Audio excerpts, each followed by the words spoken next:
దేవుని సన్నిధిలో మనకు కూడా దేవుడు మాట్లాడుతున్నాడు. నేను నివసించడానికి నాకు ఒక మందిరము మీరు కట్టించాలి. హల్లెలూయా. నేను అక్కడ నివసించడానికి, నా యొక్క మందిరమును మహిమతో నింపడానికి, తేజో మహిమ నిలుచు స్థలముగా ఆ మందిరమును నేను మార్చడానికి మీరు నాకు మందిరమును కట్టించాలని మోషేతో దేవుడు చెప్పినట్లుగా ఈ ఉదయకాల సమయమున గడ దేవుడు మనందరితో కూడా మాట్లాడుతున్నాడండి. హల్లెలూయా. ప్రత్యక్ష గుడారం యొక్క ఒక వీడియో చూసుకొని మరి మనం ముందుకు వెళ్దాం వాక్యంలోకి. ఆ వీడియో మరి స్టార్టింగ్ నుంచి కూడా మరి ఆ యొక్క ప్రత్యక్ష గుడారము ఎలా ఉందో, మరి లోపల ఉపకరణాలు ఏంటో మరి చక్కగా చూస్తూ, మరి అది ఇంగ్లీష్లోనే ఉంటుంది. మనకు ఆ ప్రత్యక్ష గుడారం చూడగానే మనకు అర్థమైపోతుంది. లైట్స్, ఇక్కడ లైట్స్ అన్న ఆఫ్ చేసి, సైడ్ లైట్స్ అన్న ఆఫ్ చేసి, సౌండ్ పెట్టినామా?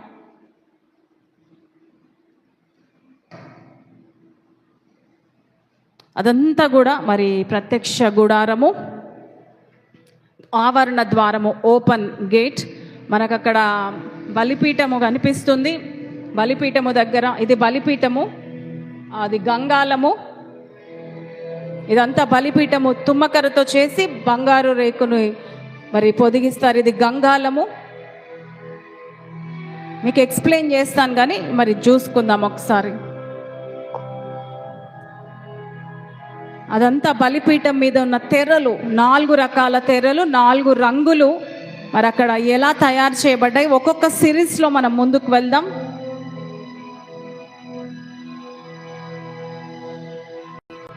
ఇది లోపలి భాగము, పరిశుద్ధ స్థలంలో లోపలి భాగము. మరి ఉత్తర వైపున, ఇది దక్షిణ వైపున దీపస్తంభము. మందసం అక్కడ కనిపిస్తుంది. ఇది మందసము లోపల 10 ఆజ్ఞల పలకలు, మన్నా పాత్ర, అలాగే చిగురించిన అహరోను కర్ర, మరి కెరూబులు మనకి ఇక్కడ కనిపిస్తున్నాయి. మరి ఇది ఒకటేసారి మనకు అర్థం అవ్వదు. మరి ఆ ప్రత్యక్ష గుడారము ఆవరణ ద్వారము లోపలికి వెళ్ళిన తర్వాత ప్రతి ఒక్కొక్కటి మీకు ఎక్స్ప్లెయిన్ చేస్తాను పార్ట్స్లో. మరి మీరేమి టెన్షన్ పడకండి. దేవుని సన్నిధానంలో ఆవరణ ద్వారము లోపలికి వెళ్ళిన వెంటనే మనకు బలిపీఠము, గంగాలము కనిపిస్తుంది. ఆ లోపల పరిశుద్ధ స్థలంలోకి వెళ్ళిన తర్వాత 3 గేట్స్ మనకు ఉంటాయండి. ఆవరణ ద్వారము, పరిశుద్ధ స్థలము, అతి పరిశుద్ధ. వెళ్ళిన తర్వాత ఉత్తర వైపున మనకేముంటుంది? సన్నిధి రొట్టెబల్ల ఉంటుంది. దక్షిణ వైపున మనకేముంటుంది? దీపస్తంభం ఉంటుంది. ఆవరణ ఆ యొక్క అతి పరిశుద్ధ స్థలము తెర యువతలకి బంగారు ధూపవేదిక మనకు కనిపిస్తుంది. పరిశుద్ధ స్థలంలో 3 ఉపకరణాలు, ఆవరణము దాటిన తర్వాత 2 ఉపకరణాలు. అతి పరిశుద్ధ స్థలము లోపల మనకి మందసం, మెయిన్ మందసం మనకు అక్కడ కనిపిస్తుంది. మందసము లోపల భాగంలో 10 ఆజ్ఞల పలకలు ఉంటాయి. చిగురించిన అహరోను కర్ర ఉంటుంది. బంగారు పాత్రలో మన్నా మనకు కనిపిస్తుంది. మందసము పైన కెరూబులు నివసిస్తున్నట్లుగా మనం చూస్తున్నాం. 7 ఉపకరణాలు ఈ పరిశుద్ధ స్థలంలో, అతి పరిశుద్ధ స్థలంలో ఆవరణ ద్వారము లోపల కనిపిస్తున్న ఈ యొక్క 7 ఉపకరణాల గురించి మరి చాలా మరి ఏమంటారంటే ఎక్స్ప్లెయిన్ చేస్తూ మరి దేవుని సన్నిధానంలో మనం ముందుకు వెళ్ళాలి. కాబట్టి అందరం కూడా ఏకాగ్రతతో, ఏక మనసుతో మరి వాక్యాన్ని వినటానికి మరి మన హృదయాలను సిద్ధపరచుకుందాం. మరి స్థలం అంతా కూడా మనం చూసినట్లయితే మరి ప్రత్యక్ష గుడారము ఎప్పుడు కూడా వెలుగు చేతనే నింపబడుతుంది. చుట్టూ మనం చూస్తున్నాం, గమనించండి.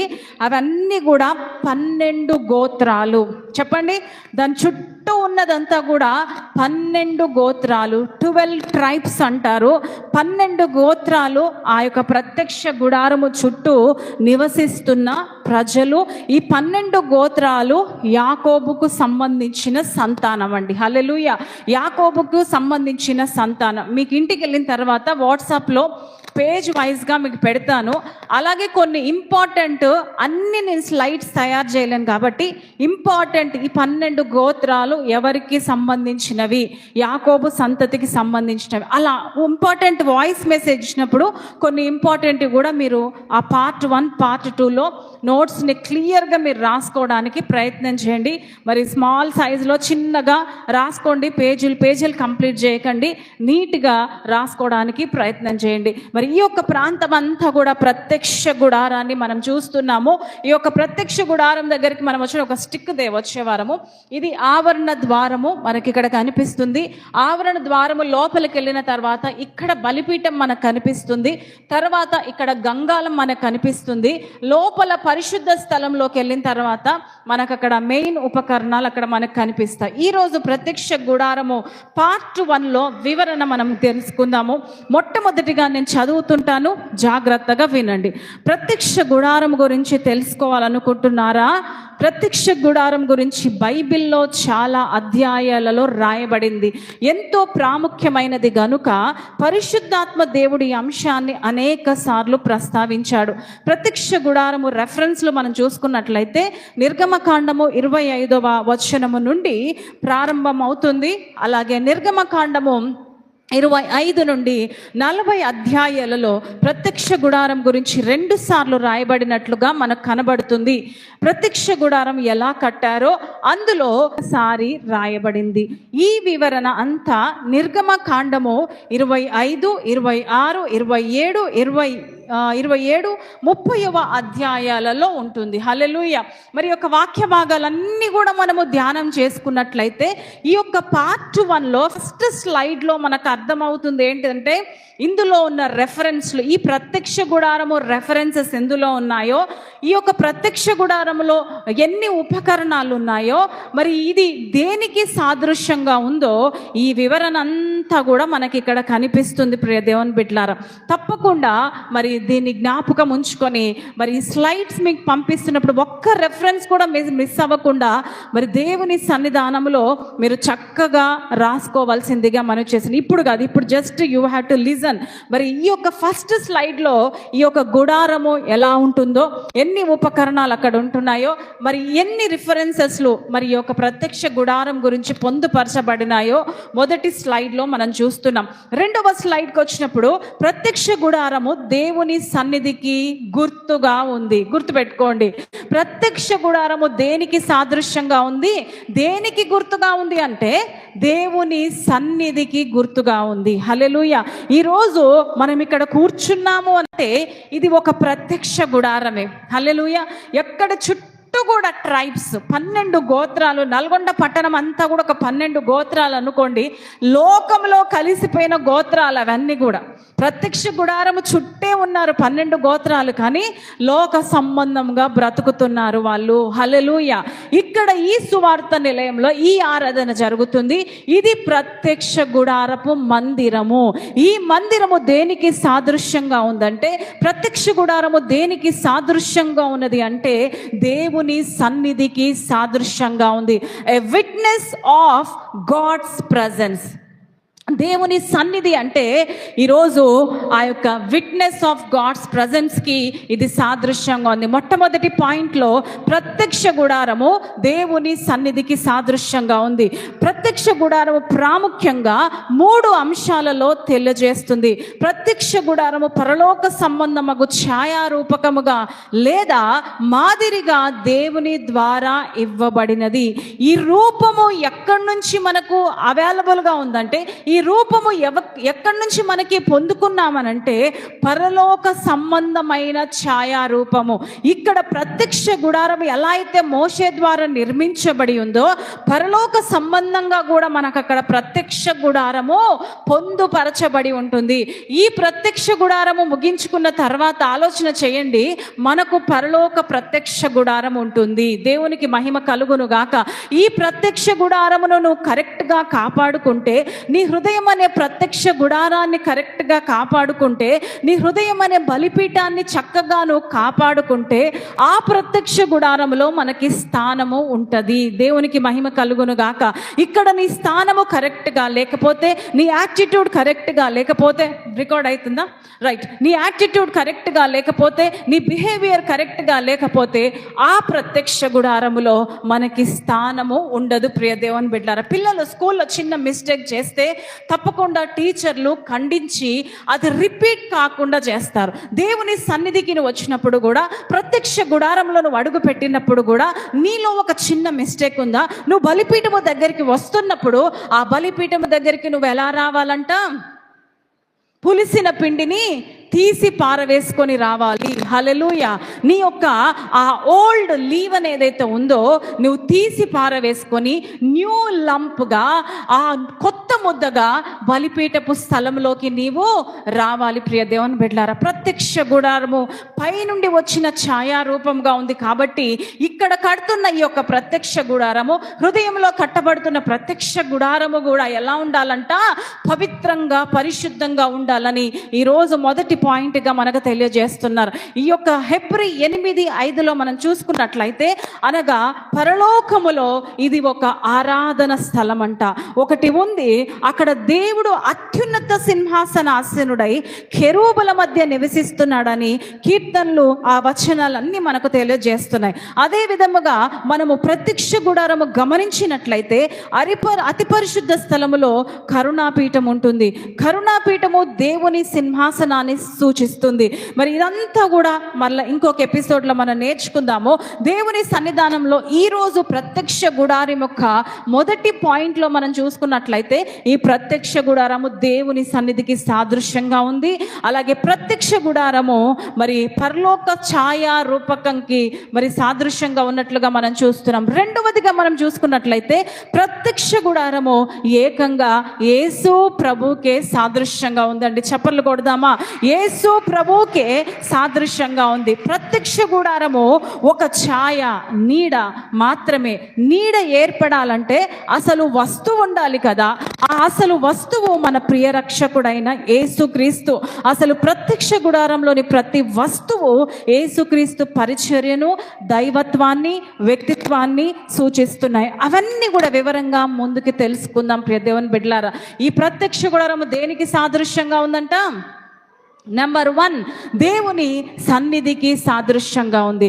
రెండవదిగా, ప్రత్యక్ష గుడారము ప్రభు అయిన యేసు క్రీస్తుకి సాదృశ్యంగా ఉంది. మీరు లాస్ట్ ఎపిసోడ్ వరకు వచ్చేసరికి నిజంగానే యేసు ప్రభుకి ఇది సాదృశ్యంగా ఉంది అని అంటారండి. ప్రతి రంగు, ప్రతి మెటీరియల్, నేను ఈ వీక్ మనకి ఈ కమ్యూనియన్ టేబుల్ రెడీ అవ్వలేదు. ఫస్ట్ వీక్ మరలా నెక్స్ట్ వీక్ ఇస్తా అన్నాడు.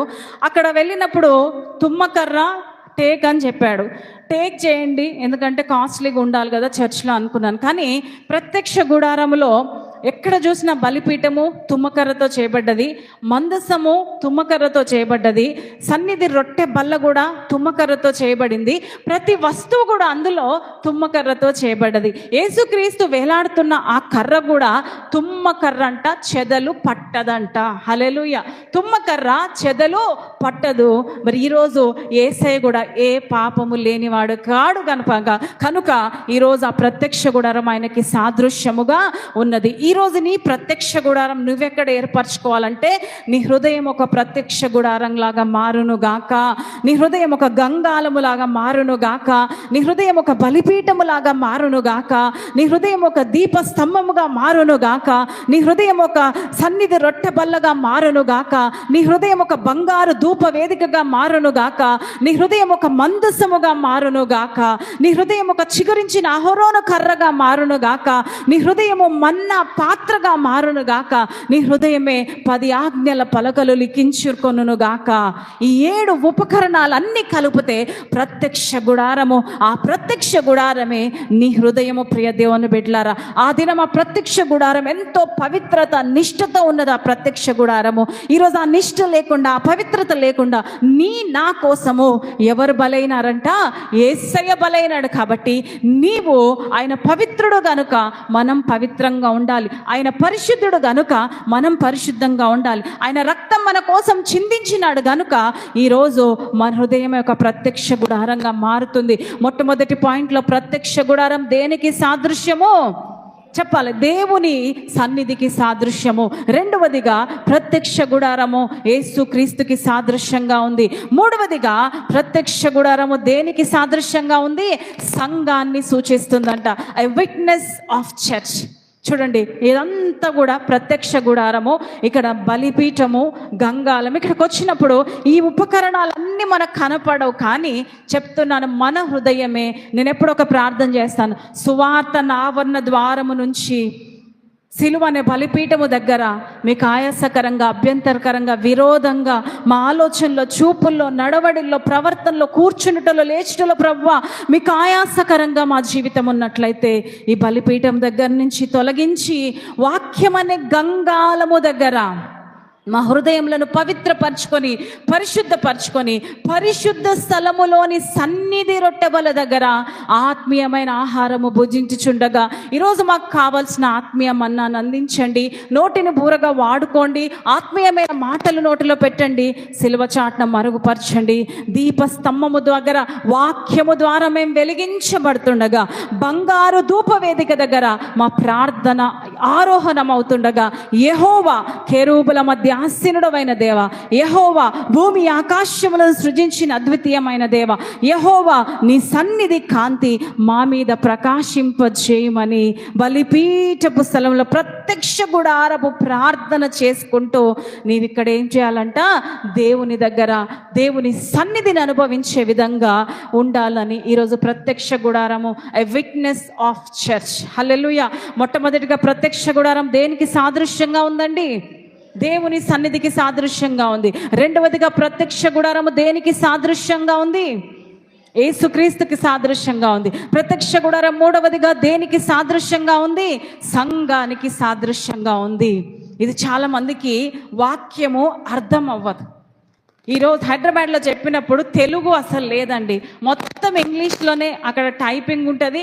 తెలుగులో నేను వాళ్ళకి ఎక్స్ప్లెయిన్ చేసినాను, కానీ రాత్రి పార్ట్ 1, 2, 3 తెలుగులో కూడా టైప్ చేసినాను. ఎందుకంటే అందరికి ఇక్కడ ఇంగ్లీష్ అర్థం కాదు కాబట్టి తెలుగులో కూడా టైప్ చేసినాను. ప్రభువా ప్రత్యక్ష గుడారమే అంత నీట్గా ఉంటే, అంత పవిత్రంగా ఉంటే మేము రాసుకునే పుస్తకాలు కూడా నీట్గా ఉండాలి. ఒకరు పెద్ద బుక్, ఒకరు లాంగ్ బుక్, ఒకరు షార్ట్ బుక్, ఒకరు చిన్న బుక్, ఏదో రఫ్ రైటింగ్ కాదు, ఆర్డర్గా ఉండాలి. ప్రత్యక్ష గుడారంలో ఉపకరణములు అన్నీ కూడా ఆర్డర్లో ఉన్నాయి. ప్రియ దేవుని బిడ్డలారా, అన్నిటికీ అన్నీ మరి దేవుడు సిద్ధపరిచినాడు. కాబట్టి మన యొక్క సంఘం కూడా ప్రత్యక్ష గుడారం ఎలా అయితే సిస్టమాటిక్గా ఉందో మన సంఘము కూడా అలా సిస్టమాటిక్గా ఉండును గాక, క్రమశిక్షణలో ఉండును గాక, దేవుని వాక్కుల్లో ఉండును గాక, దేవుని ఆరాధించే సంఘముగా ఉండును గాక, దేవుని మహిమపరిచే సంఘముగా ఉండును గాక, దేవుని ఘనపరిచే సంఘముగా ఉండును గాక, మనం కూడా ఆమెను అనును గాక. దేవుడు మాట్లాడుతున్నాడు. మనము రీఛార్జ్ అవ్వాలి. ఉదయకాల సమయమున దేవుని వాక్యము ద్వారా రీఛార్జ్ అవ్వాలి. వాక్యం చెప్తుంటే పరిశుద్ధాత్మ దేవుడు బలంగా నింపుతున్నాడు నన్ను. అంత పవర్ ఉంది. హైదరాబాద్లో ఒక్క ఎపిసోడ్ కూడా, ఒక్క వారం నేను రాలేదు అని అంటే, అక్క ఈరోజు వాక్యం మేము మిస్ అయిపోతాం, రండక్క అని పిలిచినారు. 15 వీక్స్ మరి 4 months కంటిన్యూగా ఒక్క సండే కూడా మిస్ అవ్వకుండా ఎక్కడున్నా, అమ్మో ఈరోజు ఈ పార్ట్ మిస్ అయిపోతే మాకు అర్థం కాదు. ఎంత దూరం నుండి అయినా వాళ్ళు వచ్చేవాళ్ళండి. 15 వీక్స్లో 4.5 months మరి దేవుని సన్నిధిని వాక్యాన్ని చెప్పడానికి దేవుడు కృపనిచ్చినాడు.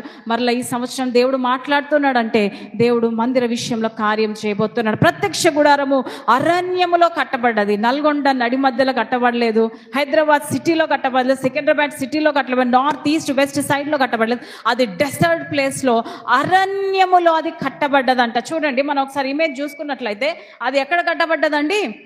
అరణ్యం, ఒక డెసర్ట్ ప్లేస్, అది అరణ్యములో. ఎందుకంటే దేవుడు గోలగోల ఉన్నప్పుడు మాట్లాడాడు మనతోటి, ఈ గుంపులో మాట్లాడాడు దేవుడు. అర్థమవుతుందా? మనం ఏకాగ్రత, గుంపు ఉన్నా, నీకు పక్కన సౌండ్ ఉన్నా కూడా దేవుని దగ్గర నువ్వు ఏకాగ్రతతో, పూర్ణ మనసుతో, పూర్ణ ఆత్మతో నువ్వు ప్రార్థన చేస్తున్నప్పుడు దేవుని స్వరం నువ్వు వినగలుగుతావు. నీ హృదయము అలజడితో ఉంటే, నీ హృదయము డిస్టర్బెన్స్గా ఉంటే, నీ హృదయము బాధతో ఉంటే, నీ హృదయం అంతా పాపముతో నింపబడితే, నీ హృదయం అంతా వేదనతో నింపబడితే దేవుని స్వరం నీకు వినపడదు. ఎందుకు? అరణ్యంలో కట్టబడ్డదంటే దేవుడు నివసించే స్థలము ఏకాంతంగా. యేసయ్య ఎక్కడ చూసినా కూడా ఏకాంతంగా వెళ్ళి ఆయన 4వ జామున ఏం చేసినాడంట? ప్రార్థన చేసి. 4వ జామున ఎంతమంది లేసి ప్రార్థన చేసినాం ఈరోజు? 4వ జాము ఏకాంతంగా యేసయ్య ప్రార్థన చేసి. అందుకే ఈ ప్లేస్ కూడా ఏకాంతంగా, నిశ్శబ్దంగా ఏకాగ్రతతో, పూర్ణ ఆత్మతో, పూర్ణ మనసుతో దేవుణ్ణి స్తుతించడానికి ఆ యొక్క అరణ్యములో అది కట్టబడినట్లుగా మనం చూస్తున్నాం. మరి అరణ్యములో ప్రయాణించబడుతుంది, తర్వాత కనానుకు చేర్చబడుతుందంట. అలా మరి ప్రయాణమైన లాస్ట్కి ఎక్కడ చేరుకున్నారండి? పాలు తేనెలు ప్రవహించు కానాను దేశమునికి వారు చేరుకున్నారా లేదా? ఆయన నివసించడానికి ఒక స్థలం కట్టమన్నప్పుడు కట్టబడింది. లాస్ట్కి వాళ్ళు ఎక్కడ చేరుకున్నారంటే పాలు తేనెలు ప్రవహించు. కానీ లాస్ట్కి అయితే మన యొక్క అంతిమ విజయం మన యేసయ్య ఇస్తాడండి. హల్లెలూయా. ఆ నష్టాలున్నాయి, బాధలున్నాయి, వేదనలున్నాయి, కన్నీరున్నాయి, దుఃఖం ఉంది, వేదన ఉంది, అన్నీ ఉన్నాయి. కానీ దేవుని సన్నిధానంలో చివరికి వారి డెస్టినీ వారు రీచ్ అయినారు. హల్లెలూయా. వారి గమ్యానికి వారు చేరుకున్నారు. అదేవిధంగా సంఘం కూడా ఈ అరణ్యం లాంటి లోకంలో కట్టబడింది. ఇప్పుడు సంఘము కూడా ఈ లోకంలో ప్రయాణించి పరమ కానానుకు, అనగా పరలోక సంబంధముకు జెరూషలేము పట్టణముకు చేరవలసి ఉంటుంది. అక్కడ మన నివాసము దేవునితో శాశ్వతంగా ఉండబోతుంది.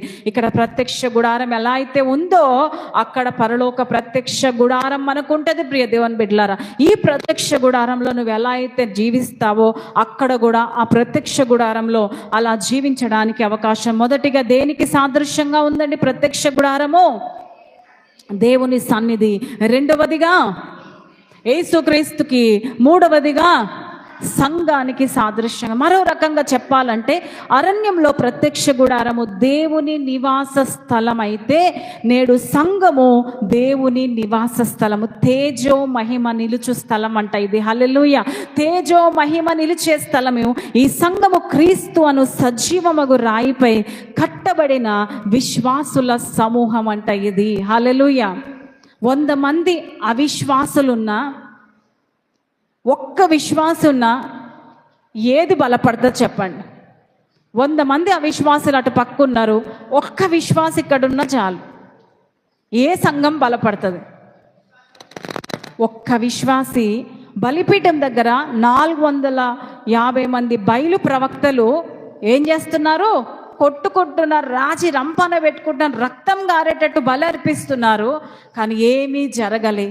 కానీ ఒక్క ఏలియా, హల్లెలూయా, ఒక్క ఏలియా దేవుని సన్నిధానంలో ప్రార్థన చేసినప్పుడు ఆకాశము నుండి అగ్ని దిగి వచ్చింది. అలాంటి ఏలియాలు మన సంఘంలో ఉండును గాక. అలాంటి బలిపీఠాలు వెలిగించబడును గాక. వారు ప్రార్థిస్తున్నప్పుడు అగ్ని దిగి వచ్చును గాక. దేవుని ఆత్మ దిగి వచ్చును గాక. దేవుని సన్నిధి దిగి వచ్చును గాక. పరిశుద్ధాత్మతో నింపబడును గాక. అలాంటి ఏలియాలు మోకాలు లేచి ప్రార్థన చేస్తుండగా సంఘము ఉన్నతంగా ఎదుగును గాక. ఈరోజు సంఘం అలా ఉండాలి. 10 మంది ఉన్నా 10 మంది హృదయాలలో ఏం వెళ్ళాలి? వాక్యం వెళ్ళాలి. చైర్లు నిండడం ముఖ్యం కాదు. ఏం నిండాలి? హృదయంలో వాక్యము నిండాలి. హల్లెలూయా. వాక్యము నింపబడుతున్నప్పుడు దేవుడు తన కార్యములు జరిగిస్తాడు. ప్రియ దేవుని బిడ్డలారా, దేవుని సన్నిధానంలో ఈరోజు నేడు దేవుడు రాళ్లతో కట్టబడిన మందిరాలలో నివాసము చెయ్యడు. బిల్డింగ్ మీద బిల్డింగ్ లేపినప్పుడు అందులో నివాసము చెయ్యడంట. ఎక్కడ నివాసం చేస్తాడంట? మందిరాలలో నివాసం చేయడు. కానీ ప్రజలు అనబడే ఆధ్యాత్మిక ఆలయములో, వినండి, జాగ్రత్తగా వినండి, ఆధ్యాత్మికమైన ఆలయములో నివాసం ఉంటాడంట. హల్లెలూయా. ఆధ్యాత్మికమైన ఆలయాలంటే ఏంటివండి? హృదయం. మరి హృదయం ఎలా ఉండాలి? నిష్ఠగా ఉండాలి. హృదయం ఎలా ఉండాలి? పవిత్రంగా ఉండాలి. హృదయం ఎలా ఉండాలి? పవిత్రంగా ఉండాలి. హృదయం ఎలా ఉండాలి? కల్మషం లేకుండా ఉండాలి. హృదయం ఎలా ఉండాలి? పులిసిన పిండి ఉండకూడదు. హల్లెలూయా. అర్థమవుతుందా? వెనక అర్థమవుతుందా? ముందర అర్థమవుతుందా? అర్థమవుతుందా బ్రదర్? మరియం అర్థమవుతుందా? రైట్. దేవుడు ఇంకా మీకు అర్థమయ్యే రీతిలో నాకు బోధించును గాక. దేవుడి ఉదయం మనతో మాట్లాడుతున్న ఆధ్యాత్మిక హృదయాలలో, కట్టబడుతున్న రాళ్లలో, ఇటుకలలో, ఇసుకలలో ఆయన మహిమ ఉండదు. కానీ ఆధ్యాత్మికమైన హృదయాలలో, ఆధ్యాత్మికమైన హృదయాలలో చెప్పండి, ఈరోజు రాను మెయిన్ సెంటర్లోకి మనం వెళ్ళబోతున్నాం. ప్రత్యక్ష గుడారము ఆవరణ ద్వారంకి మనం రాబోతున్నాం. ఇది ఓన్లీ మనకి ఇంట్రడక్షన్ మాత్రమే. నెక్స్ట్ వీక్ ఆవరణ ద్వారం దగ్గరకు రాబోతున్నాం. అక్కడ అర్థమైతేనే లోపలికి వెళ్ళి అర్థం చేసుకోవడానికి అవకాశం ఉంటుంది. అర్థమవుతుందా? దేవుని సన్నిధానంలో ఈరోజు రాళ్లతో కట్టబడిన మందిరాలలో ఈ దేవుడు లేడు, కానీ దేవుని సన్నిధానంలో మన ఆధ్యాత్మికమైన హృదయాలలో ఈరోజు దేవుడు ఉంటాడు. మన హృదయమే ఆలయం అంట. మన దేహముని పాడు చేసుకోవడం కానీ మన ఆలయాన్ని పాడు చేసుకోవడానికి అవకాశము లేదు. ఏదేలనగా 2-3 నా నామన ఎక్కడ కూడి ఉందురో అక్కడ నేను వారి మధ్యన ఉందునని చెప్పినాడా దేవుడు? చెప్పాడా? 2-3 చాలంట. 2-3 కూడి ఉన్న చోట ఆయన సన్నిధి మన మధ్యలోకి దిగి వస్తుందంట. అంతే, దిగి వస్తుందంట. ప్రియ దేవుని బిడ్డలారా, ఆయన సన్నిధి దిగి వచ్చి మనం ప్రార్థన చేస్తున్నప్పుడు ఆ ప్రార్థన మన దేవుడు ఆలకిస్తాడు. దేవునికి మహిమ కలుగును గాక. ఫస్ట్ పార్ట్లో మనం ఏం నేర్చుకున్నామండి? దేవుని యొక్క సన్నిధానంలో ప్రత్యక్ష గుడారం దేనికి సాదృశ్యంగా ఉంది? చెప్పండి బిగ్గరగా. దేవుని సన్నిధికి. పిల్లలు, దేనికి సాదృశ్యంగా ఉంది? రైట్. సెకండ్ వన్ యేసుక్రీస్తుకి. మూడవదిగా సంఘానికి సాదృశ్యంగా ఉంది. Very good. This is a part 1 introduction. Part 2లోకి వెళ్తున్నాం.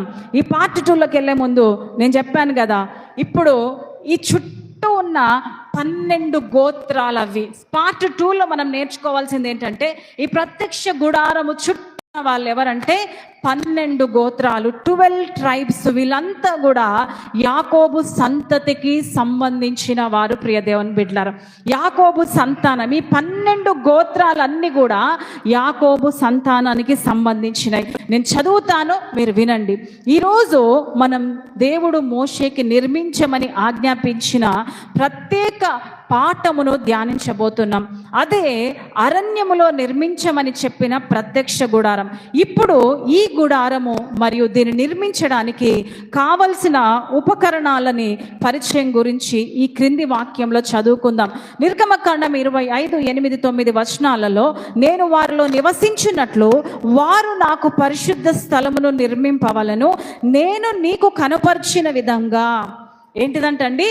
మోషేకి ఆల్రెడీ పిక్చర్ ఇచ్చినాడు దేవుడు. హల్లెలూయా. మీకు ఎప్పుడన్నా దేవుడు పిక్చర్ ఇచ్చినాడా? ఈ మందిరం ఇట్లా ఉండాలి. ఎందుకు ఇవ్వలేదు? మీరు అడగలేదు కాబట్టి.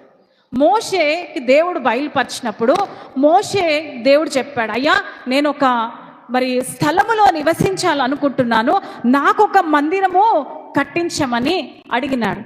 అడిగినప్పుడు మోషే ఏమంటాడు? ఎలాంటి మందిరం కట్టించాలి ప్రవ్వా? ఇప్పుడు ఒక స్పీకర్ మన దగ్గరకు వస్తారు అనుకో, రేపు May 18th, 19th, 20th మనకు VBS డేట్స్ కన్ఫర్మ్ అయిపోయినాయి. 18th, 19th, May 20 3 రోజులు VBS కన్ఫర్మ్ అయిపోయింది. ప్రార్థన చేయండి. దేవుని సన్నిధానంలో ఆ అన్న వాళ్ళు వస్తున్నారు. అన్న మీరేం ఫుడ్ తింటారు? అడుగుతామా లేదా? ఎట్లా రెసిడెన్స్లో ఉంటారా, హోటల్లో ఉంటారా? అడుగుతామా లేదా? ఇప్పుడు మేస్త్రి వస్తాడు, మనకు ఒక ఇల్లు కట్టాలనుకుంటాడు. మేడం ఎలా కట్టాలి? ఇక్కడ షెల్ఫ్లు కట్టాలా, ఇక్కడ షెల్ఫ్లు కట్టాలా, ఏ పెయింట్ వేయాలో అని మనకు బ్రోచర్ తీసుకొస్తాడు. ఏ పెయింట్ సెలెక్ట్ చేసుకోండి మేడం అని చెప్పి మనకి అవకాశం ఇస్తాడు. అవునా? మనము దాన్ని నిర్ణయించుకోవాలి.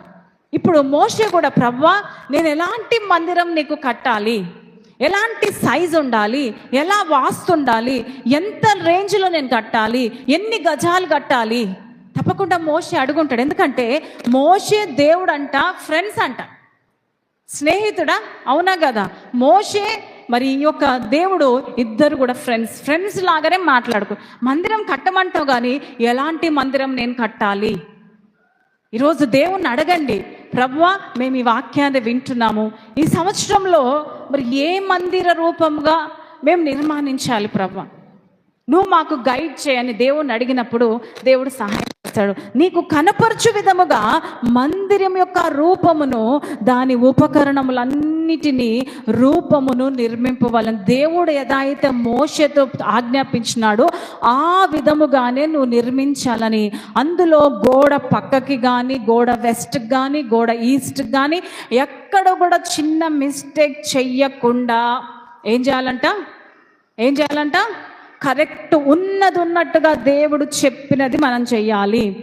మోషే తూచా తప్పకుండా దాన్ని చేశాడు. దీని ద్వారా నేను నేర్చుకోవాల్సింది ఏంటో తెలుసా? మన దేవుడు మనకేం చెప్తున్నాడో తూచా తప్పకుండా అది మనం పాటించాలి. దేవుని వాక్యానికి లోబడాలి, ప్రార్థనకి లోబడాలి, మందిరానికి లోబడాలి, ఆయన యొక్క సన్నిధికి లోబడాలి, విధేయత చూపాలి, ఆయన ఎదుట మన క్రియలు కనపరుచుకోవాలి. అదే ప్రత్యక్ష గుడారము. ఈ ఉదయం పరిశుద్ధాత్మ దేవుడు మనతో మాట్లాడుతున్నాడు. ప్రియ దేవుని బిడ్డలారా, అవును, ఇది దేవుడు మోషేకు ఉపదేశిస్తూ ప్రత్యక్ష గుడారం నిర్మించుటకు కావలసిన ప్రతి చిన్న చిన్న వివరాలు, ప్రతి నమూనాను గూర్చి ఖచ్చితంగా చేయవలసిందిగా చెప్పాడు. దేవుడి ప్రతి భాగమును, ప్రతి నమూనాను నిర్దిష్టమైన పద్ధతిలో చేయుటకు చాలా జాగ్రత్తగా నిర్మించాలని చెప్పాడంట. ఎలా అంట? జాగ్రత్తగా. నీవు మందిరమునకు పోవునప్పుడు నీ ప్రవర్తన ఆషామాషిగా ఉండాలా? జాలీగా ఉండాలా? జాగ్రత్తగా ఉండాలంట. హల్లెలూయా. క్లబ్బులకి, పబ్బులకి, పెళ్ళిళ్ళకి, పేరంటాలకి, పురుడ్లకు మనం వెళ్ళట్లేమండి. You are coming to the holy place. నువ్వు పరిశుద్ధ స్థలంలోకి, దేవుని మందిరంలోకి వస్తున్నావు కాబట్టి నీవు మందిరంలోకి వెళ్ళినప్పుడు నీ ప్రవర్తన ఎలా ఉండాలంట? జాగ్రత్తగా ఉండాలంట. పులిసిన పిండి కొంచెమైనను ఏంటంట? ముద్దంతయు పులవ చేస్తుందంట. మంచి పిండి ఉంది, అందులో కొంచెం పులిసిన పిండి వేస్తే ఏమవుతుంది? మంచి ముద్ద కూడా పాడవుతుంది. అర్థమవుతుందా? అన్నీ చేస్తున్నాను నేను చర్చ్లో, ఎక్కడైనా చిన్న పులిసిన పిండి నీలో ఉందనుకో, తీసేసుకోవాలి. ఏం చేయాలి? చిన్న పులిసిన పిండి కొంచెమైనను ముద్ద అంతా పాడైపోతుంది, ముద్ద పులిసిపోతుంది అంతా. కొత్త ముద్దలో కూడా నువ్వు పులిసిన పిండి కొంచెం వేసినా కూడా మిగిలిందని మనం ఏం చేస్తాం తెలుసా? 3 రోజుల పులిసిన పిండిని మంచి పిండిలో కలుపుతాం, చేస్తాం మనం అట్లా. మిగిలింది వేస్ట్ చేయొద్దు, పడేయొద్దు. కాబట్టి ఈ పులిసిపోయిన కంపుబొట్టే పిండిని తెచ్చి మంచి ముద్దలో వాడేస్తే ఏమవుతుంది? మంచి ముద్ద అంతా కూడా పులిసిపోతుంది. కొత్త సంవత్సరంలోకి పులిసిన పిండి తెచ్చుకున్నారా? చెప్పండి, తెచ్చుకున్నారా? కొంచెం తెచ్చుకున్నారు మీరు. అదేదో మీకే తెలుసు, ఊరికే నేను చెప్తే బాగోదు, మీకే తెలుసు. కొంచెం పులిసిన పిండి తెచ్చుకున్నారా? తీసేయండి. అది తీసేసుకుంటే ఇంకా బెటర్ పొజిషన్లో మనం ఉంటాం. బెటర్ లైఫ్, స్పిరిచువల్ లైఫ్ దేవుడు మనకిస్తాడు. అలా దేవుని సన్నిధానంలో జాగ్రత్తగా నిర్మించాలని దేవుడు చెప్పాడు. దేవునికి మహిమ కలుగును గాక. అలాగే ఆయన మాటలు స్పష్టంగా ఈ క్రింది వాక్యంలో చదువుకు. నిర్గమకాండం 25:40, కొండ మీద నీకు కనపరిచిన వాటి రూపము చొప్పున వాటిని చేయుటకు జాగ్రత్త పడము. నిర్గమకాండం 25-40 అధ్యాయం వరకు ఈ ప్రత్యక్ష గుడారం యొక్క నిర్మాణం మరియు దాని ఉపకరణంల గూర్చి ప్రతి చిన్న వివరాలను అనగా తెరలు, పరదాలు, గోడలు, బలిపీఠములు మరియు లోహంతో చేయబడిన కళ నైపుణ్యము, సామగ్రితో మొదలైన వాటిలో ఇవన్నీ నిర్మించబడినవి. అందువలన మోషే ఇజ్రాయేలు ప్రజలకి విషయాలను అన్ని వివరిస్తూ చివరగా ఈ ప్రత్యక్ష గుడారం నిర్మించి సంపూర్తి చేసి సిద్ధపరిచాడు. దీన్ని మనం ఈ క్రింది వాక్యంలో చదువుకుందాం. మోషే ఆ పని అంతయు చూచినప్పుడు యెహోవా ఆజ్ఞాపించినట్లు వారు దానిని చేసి ఉండిరి. అలాగున చేసి ఉండరు గనుక మోషే వారిని దీవించనంట. హల్లెలూయా. మోషేతో దేవుడు ఏ విధంగా అయితే తెరలు, పరదాలు, రంగులు, ఎన్ని పిల్లర్స్ పెట్టాలో, ఏమి పొదిగించాలో, బంగారు రేఖ, తుమ్మకరణ, ఎన్ని రొట్టెలు, ఎన్ని దీపస్తంభాలు అన్నీ కూడా దేవుడు ఆజ్ఞాపించినప్పుడు మోషే దాన్ని చేయడానికి తీర్మానించుకున్నాడండి. మామూలు పని కదా. ఆ కాలంలో వారు బైబిల్ రాసే పండితులు, భక్తులు, వారు యెహోవా అనే మాట వచ్చినప్పుడు అంట వాళ్ళు వెళ్ళి స్నానం చేసి వచ్చి మరలా యెహోవా అని రాసేవారు. అట్లా బైబిల్లో ఎన్నిసార్లు యెహోవా అని ఉందో ఆలోచన చేయండి. ఎన్నిసార్లు వాళ్ళు స్నానం చేసి వచ్చినారో ఆలోచన చేయండి. ఈరోజు మనం చదువుతున్నప్పుడు అన్నిసార్లు మనం చేయాల్సిన అవసరం లేదు, కానీ నీ హృదయము ఉదక స్నానము చేయబడి ఉండాలి. హల్లెలూయా. నీ హృదయము పవిత్రముగా ఉండాలి. నీ హృదయము పరిశుద్ధంగా ఉండాలి. నీ హృదయముని క్లీన్ చేసుకోవాలి. నీ ప్రార్థన గదిని క్లీన్ చేసుకోవాలి. నువ్వు ఆరాధించే స్థలముని క్లీన్ చేసుకోవాలి. నువ్వు ఆ ప్రార్థన గదిలోకి వస్తున్నప్పుడు హృదయం క్లీన్ చేసుకోవాలి. నీ భార్య ఒకవేళ ఇల్లు ఉడవకపోతే ఆ టైం నువ్వే క్లీన్ చేసుకోండి, మగవాళ్ళే క్లీన్ చేసుకోండి. ఎందుకంటే నీ గది శుభ్రంగా ఉండాలి, నీ హృదయము శుభ్రంగా ఉండాలి. నీ ఇల్లు కూడా ఉతికిన బట్టలన్నీ మంచం మీదనే వేసుకొని అవి 2-3 రోజుల తర్వాత మడత పెట్టుకోకుండా మళ్ళనే వేసుకునేదిగా, ఎందుకు మడత పెట్టేది అని చాలామంది స్త్రీలు అలాంటి వారు ఉంటారు. నీ ఇల్లు శుభ్రంగా ఉండాలి, నీ ప్రార్థన గది శుభ్రంగా ఉండాలి, ఉండాలి? నీ హృదయము శుభ్రంగా ఉండాలి. ప్రత్యక్ష గుడారము ఎంతో క్లీన్గా ఉండేది ప్రియ దేవుని బిడ్డలారా. అలా దేవుడు మోషేకి ఆజ్ఞాపించిన రీతిలో దాన్ని చేసిన సందర్భాన్ని మనం చూస్తున్నాం. చెప్పాను, ప్రత్యక్ష గుడారం చుట్టూ 12 గోత్రాలు ఉంటాయి. ఆ వర్డ్స్ మీకు అర్థం కావు, ఆ మాటలు పేర్లు డిఫరెంట్గా ఉంటాయి. మరి ఇక్కడ పడమర, ఉత్తర, తూర్పు, దక్షిణ మనం చూస్తున్నాము. పడమర మరి మనష్షే, ఎఫ్రాయిము, గెర్షోను మనం ఇక్కడ కనిపిస్తుంది. 3 ట్రైబ్స్ ఇక్కడ కనిపిస్తున్నాయి. ఈ పడమర మరి మనష్షే, ఎఫ్రాయిము, బెన్యామీను, ఈ 3 గోత్రాలు మరి పడమర సైడ్ మనకు కనిపిస్తున్నాయి. వినండి జస్ట్, తర్వాత మీరు ఈ డయాగ్రామ్ కూడా వేసుకోవడానికి మీ బుక్లో ప్రయత్నం చేయండి. మరి ఈ యొక్క పడమర వైపు మనష్షే, ఎఫ్రాయిము, బెంజమిను మనకి ఇక్కడ కనిపిస్తుంది. ఈ దక్షిణ వైపు గాదు, రూబేను, సిమియోను మనకు కనిపిస్తుంది. ఈ యొక్క మరి దక్షిణ వైపు గాదు, రూబేను, సిమియోను మనకు కనిపిస్తుంది. ఉత్తర వైపుకి వచ్చినప్పుడు ఆషేరు, దాను, నఫ్తాలి మనకు కనిపిస్తుంది. ఈ యొక్క ఉత్తర వైపున ఆషేరు, దాను, నఫ్తాలి. ఆ యొక్క తూర్పు వైపున ఇశ్శాఖారు, యూదా, జెబులూన్. ఇటు ఎన్నండి, ఈ పైన ఎన్ని, కింద ఎన్ని, పైన ఎన్ని, మొత్తం ఎన్ని? అర్థమైందా? 12 గోత్రాలు. మనష్షే, ఎఫ్రాయిము, బెంజమిను పడమర వైపు, ఆషేరు, దాను, నఫ్తాలి ఉత్తర వైపు, గాదు, రూబేను, సిమియోను దక్షిణ వైపు, ఇశ్శాఖారు, జూదా, జెబులూను తూర్పు వైపు. 12 గోత్రాలు అక్కడ మనకు కనిపిస్తున్నాయి. మీకు బుక్స్ ఇచ్చిన తర్వాత మీ వాట్సాప్కి పంపిస్తాను, తప్పకుండా దాన్ని మీరు రాసుకోవాలి. ఈ విషయాలను ఎక్కడ ఉంటాయంటే ప్రకటన గ్రంథము 7వ అధ్యాయము 4 నుంచి 9 వచనాల వరకు తెలుగులో మనం చూసినట్లయితే రూబేను, షిమ్యోను, లేవి, యూదా, దాను, నఫ్తాలు, గాదు, ఇశ్శాఖారు, ఆషేరు, జెబులూను, మనష్షే, బెన్యామీను. మొత్తం ఎన్ని గోత్రాలండి?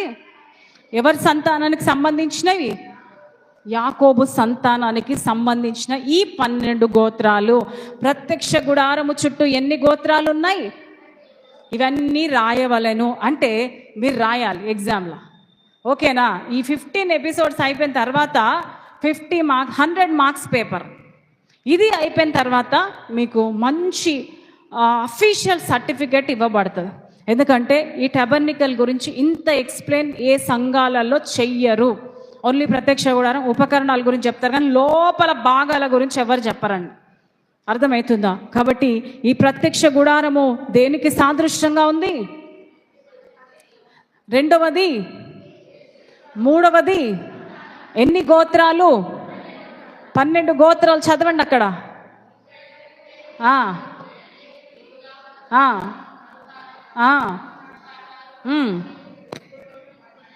బెన్యామీను. కష్టం ఈ పేర్లు చదవడం, కానీ నేర్చుకోవాలి. కొద్దిగా వచ్చినవన్నీ నేర్చుకోవాలి. 12 గోత్రాలు గుర్తుపెట్టుకోవాలి. పడమర ఏ వైపు ఎన్ని ఉన్నాయి, ఉత్తరం ఎన్ని ఉన్నాయి, దక్షిణం ఎన్ని ఉన్నాయి, తూర్పున ఎన్ని ఉన్నాయని గుర్తుపెట్టుకుంటే మీకు ఈజీగా వచ్చేస్తుంది కదా. అయ్యో మేము పెద్దోళ్ళమైనా, ముసలోళ్ళమైనా, 40+ అయిన, mind absent, body present, memory power లేదనుకోకుండా చేయి పెట్టుకొని ప్రార్థన చేస్తే దేవుడు ఇస్తాడు జ్ఞానం. మెమరీ పవర్ వచ్చును గాక, ఈ సంవత్సరం అధికమైన పవర్ వచ్చును గాక, ఎక్కడనో పెట్టి ఎక్కడో వెతకకుండా ఉండును గాక, రైట్ ప్లేస్కే వెళ్ళి వెతుకును గాక, తెచ్చుకొనును గాక. ఆ మెమరీ పవర్ అంతా తిరిగి 2 మనకు వచ్చును గాక. కాళ్ళలో శక్తినిచ్చును గాక, బలమిచ్చును గాక, అర్థమయ్యే జ్ఞానమిచ్చును గాక. జ్ఞానము కొదవగా ఉన్నట్లయితే అడగాలంటే ఎక్కడుంది వాక్యము? యాకోబు 1:5 జ్ఞానము కొదవగా ఉన్నట్లయితే నన్ను అడుగుము, నేను నీకు ఇస్తాను. యెహోవాయందు భయభక్తులు కలిగిన వారికి జ్ఞానము, తెలివి అయినా అనుగ్రహిస్తాడంట. సెకండ్ పార్ట్లో మనం ఏం చూసినామండి? 12 గోత్రాల గురించి మనం చూసాము.